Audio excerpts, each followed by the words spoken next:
राज्यातील काही भागात वादळी वाऱ्यासह तुफान पावसाची शक्यता कायम आहे। संपूर्ण महाराष्ट्र आणि मराठवाड्यातील या 5 जिल्ह्यांमध्ये विजांच्या कडकडाटासह तुफान पाऊस पडण्याची शक्यता आहे। आज रात्रीत आणि पुढील 5 दिवस या जिल्ह्यांमध्ये तुफान वादळी वाऱ्यासह पावसाचा अंदाज हवामान विभागानं दिलाय, तर दुसरीकडे उन्हाचा चटकाही असह्य होतोय। आता भारतीय हवामान विभागानं पुन्हा एकदा पुढील 4 दिवस आणि आज रात्री या 7 जिल्ह्यांमध्ये विजांच्या कडकडाटासह मुसळधार पावसाचा इशारा दिलाय।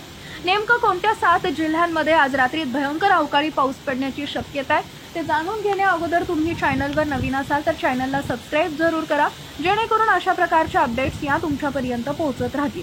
पुढील 4 दिवस आणि आज रात्री चक्रीवादळासह मुसळधार पावसाचा इशारा हवामान विभागानं दिलाय।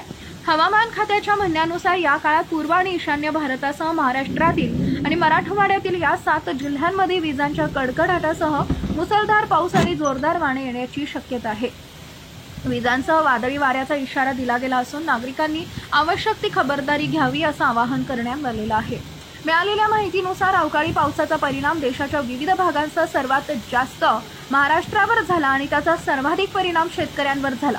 हवामान विभागानं आज मराठवाड्यातील धाराशिव, लातूर, नांदेड, बीड, जालना, छत्रपती संभाजीनगर जिल्ह्यात तर मध्य महाराष्ट्रातील सोलापूर, सांगली, नंदुरबार, धुळे आणि जळगाव तसेच कोकणातील सिंधुदुर्ग, रायगड, ठाणे आणि पालघर या जिल्ह्यात काही ठिकाणी हलक्या ते मध्यम पावसाचा अंदाज दिलाय।